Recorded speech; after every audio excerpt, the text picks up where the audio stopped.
that said, no, you can't do that. NEC basically makes decisions and nobody can question it. That's what they're saying. So these are some of the laws that the government has been amending to protect itself from, I think, the public, all of us. That's what they're doing. And so that's what we're doing. We're just going back to court to say, no, it's unconstitutional, throw it out, rouse it. So coming back to my question. Oh, there's a lot. Well, look, I personally think that, members of parliament shouldn't become entrenched. You may go inside and look at him, I'm garden blaming by missing on have over the time. And so I plan to serve as a governor for 10 years. And there were a few things that I wanted to achieve, and I've achieved most of them already. There are only two things left. One is the airport extension, which, we're working on it now. And the other one is the solar power supplier. These are things that came on. And so hopefully by last quarter of this year, we're going to get a solar power station in with the help of the European Union. So, and the Australian government. So after that, there's not much for me to do. And I'm quite happy to go. I want to retire. I can't keep fighting with people that don't understand and people with evil intentions and all they want to do is protect themselves. But then I guess when you're doing the right thing, all Mandiri looks away. So there's been a call even across the country, which surprised me, to be honest. And that's why you see in the parliament sitting on Tuesday, I just kept quiet. I didn't want to make any noise. And credit to Kramer, Sepuka Temu, Kerenga Kua, amazing young James Numane, young Keith Iduhu, even Governor Central, amazing people with their amazing intellect and insight. And, the debates that came forward was just very rich. I was impressed with the team, Dr. Lino. Mm. So, so I sat there and I decided not to become involved because I thought, online to all fitman, karim heavy, all stuff. So, Larim all walking work now. So I just kind of didn't want to participate too much because they were doing a great job. They didn't need me to weigh in. But somehow, me looking at some people from Papua New Guinea only, and I got so many messages from so many people. And even on your own Facebook page? On my own Facebook page too, which surprised me because, I didn't expect it. But I think, maybe I'm doing a few things that Papua New Guineans find refreshing. Papua New Guineans are sick and tired of the way we run the country. And there's not a lot of transparency, and we're trying to reduce transparency. And I think when they see that someone is, you see, all my training, I'm trained by BHP, basically. I'm trained to run a mine. That's my training. I'm trained to be a mining executive. So in my training, we are taught that transparency and accountability is everything. People need to understand what the business is all about in order to make it work. So that's the training I've received. So when I'm in government, like in ECP, I've done the same thing. I've brought transparency to the process of government. So people are participating more. You hear people like Dr. John Momisa, the father of our constitution. He talks about people participating in democracy. Well, in private sector, that's the way you operate a business. Everybody in the business needs to understand how the business is. And so that's how I've been trained. Mm. So when I came into ECPIC as the governor, I tried to bring transparency to the operations of local level governments. We don't have transparency in DDAs. And, that's something that I'm hoping will change in the future. But we're beginning to get transparency in local level government, provincial government, just opening it up so people can come in and participate because that is your check and balance, having people be able to look in, can hide him. And so, participatory democracy. That's what our democracy is about. And, Dr. Momis talks about that a lot. The man is still alive, very, very smart man. And I spend a lot of time talking to him, listening to him, learning from him. And I find that his views and my views are very similar. I didn't learn from Dr. Momis. And Dr. Momis, he was around in the 1970s. Wow. And I learned from BHP, which is a mining company. And I learned the same principles from them. And it's very similar to what, Dr. Momis talks about. So, and I think that's what I bring to the floor of parliament. And I think Papua New Guineans haven't really seen that kind of, but if you've operated at a board level, if you've run a major company, you've sat on a major board, and I've sat on some pretty major boards of private companies in my time.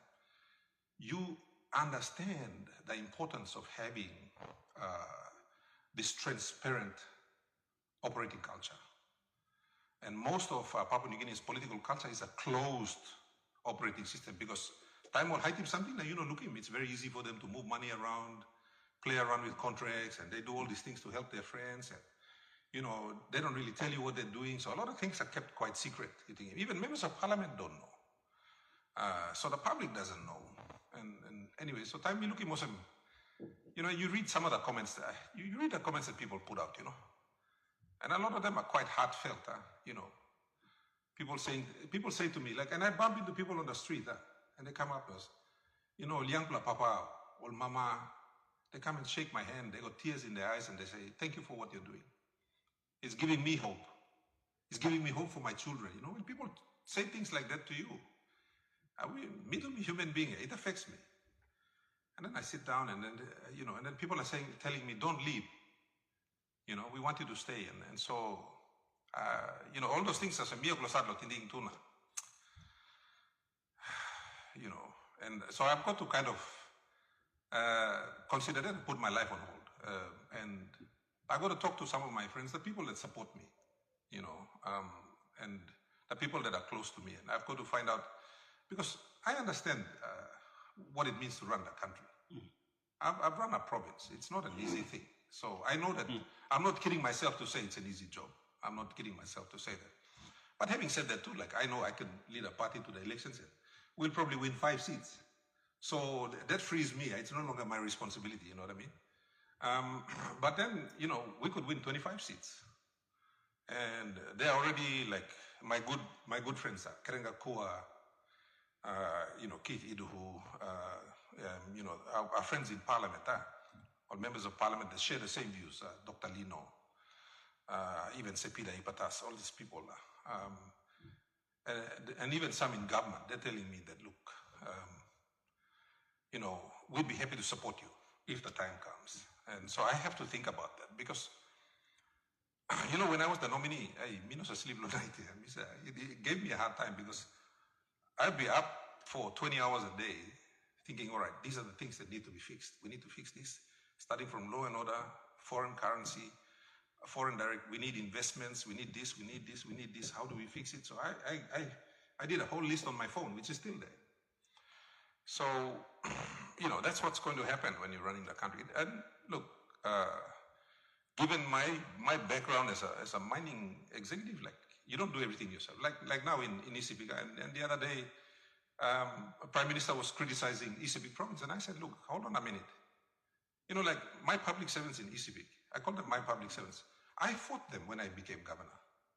I was very hard on them, to the point where Trangu will change, they're changing. And they're beginning to deliver results. And so I've softened my approach a little bit towards the public servants. And I realized that, look, they're good people. When I was outside, I fought them. When I became governor, I fought them. But Trangu will start to change now. Our local level government, some of them are beginning to function now from not functioning at all before. Wow. So, people are capable of doing good things. You just got to create the space for them to operate. So, like, I don't go and dictate to the provincial administrator, oh, pay this guy or do this or do that. He knows his job. He's a professional. He's been trained. He's been in the public service longer than me. So, when the Prime Minister started criticizing ECB, I said, hold on a minute. I've got good people in ECB who are working hard, like the public service, even in the police force, everywhere. There's good people there, good Papua New Guineans. You just need good leadership at the top for those people to do their job. Like, one of the things, like, one more time, because I've got a public service that's working now. So, and I used to meet with them like once every 2 weeks, and I'd be like, what's happening here? What's happening there? What's? You go on one more time. Administrator, I'm doing governor, respectfully, I'm talking. Maybe all public servants, we're working. All the things you want us to do, we're doing it. He said, can you get out of the way and let us do our job? And I think I'm the only member of parliament where the public servants actually tell me, Governor, can you get out of the way and let us do our work? And, I stopped for a while and I thought, wow, these people are telling me to get out of the way. And I was happy to do that. And I think that's the way I operate. I need good people to do my work. I can't do my work myself. You can't micromanage. No, I don't micromanage. I was trained not to micromanage. So, and this is where I'm thinking to myself, all right, it's a hard job if you're going to be prime minister. I mean, I never thought that far ahead. I thought about, I've worked out how to be a governor. I've worked that out. And so, you're just taking that to a higher level. But then I told myself, look, in the departments, you've got highly qualified people there, many of them with master's degrees, multiple master's degrees, some of them. They've got good training. They may have to be upskilled a little bit. A lot of the secretaries are very competent, You just need good ministers because a lot of the ministers are not qualified. You've got a highly qualified secretary and a minister that basically thinks he knows what he's doing but doesn't. Yep. So you just got to fix that, and then suddenly you'll find all these brilliant Papua-New-Guineans in public servants positions are going to perform. So I thought, all right. So I'm thinking about it and thinking, all right, yeah, you might, look, the likelihood of failing to become prime minister is very high. You can't dream and say, look, I'm going to be prime minister. That's impossible. You've got to win 30 seats or something, and then you need coalition partners who are going to support you, So the chances of becoming prime minister are very slim after 2027, very slim. And so I'm thinking to myself, yeah, okay, the chances of failure are high. And I just need to find out the people that are going to back me up. Like, for instance, and, I thank the Papua New Guineans for saying, all about contributing money in Dislana. That broke my heart. Like, over the election, I miss a broken business, I miss a road. I miss a film Sam money, money Marina. Because you don't want to let people down. You get their money and they're expecting you to do something great and then suddenly you falter. So letting people down is something that I struggle with, letting the public down. But I'm thinking, if everyone is game and it's something that I want to think about for maybe the next 2 months. And I want to talk to people in the private sector. The people in the private sector, they need a good government. They know it. We all know it. So they drive the economy. And now, so I want to talk to some of the business people out there and say, look, if I do this, if I stick my neck out, I'm happy to stick my neck out. I always stick my neck out, but I do it as an individual. And and I have a great team. People like Krenga Kua, James Donald, all these guys, Kramer. Even to some extent now, Peter O'Neill. Peter O'Neill, he's been sitting back a bit and sort of letting us do our thing.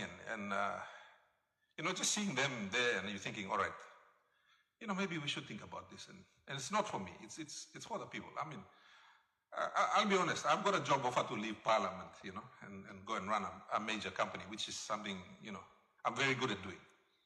And I'd love to do that, do something easier. I don't want to... In Parliament, sometimes it's a sin to be intelligent, And I sometimes feel a bit bad that, when I'm out there debating and I make other members of Parliament look bad, Mr. Pilim, no good Kenya.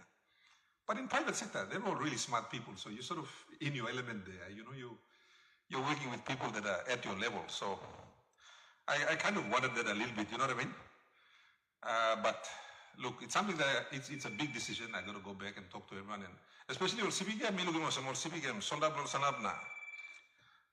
so I want to go back and talk to a bunch of them and get a feeling and lay the cards out. I'm not a guy that runs into things blindly. I want to look at the entire landscape and figure out if it can be done or not, and what can we do, what can't we do, figure out how much it's going to cost, and then we work on that basis. So, sorry, I'm long explanation, but it's not an easy decision to make from my perspective, and I wanted to give people an appreciation about why I want to take some time and do this thing properly and then come back with a response.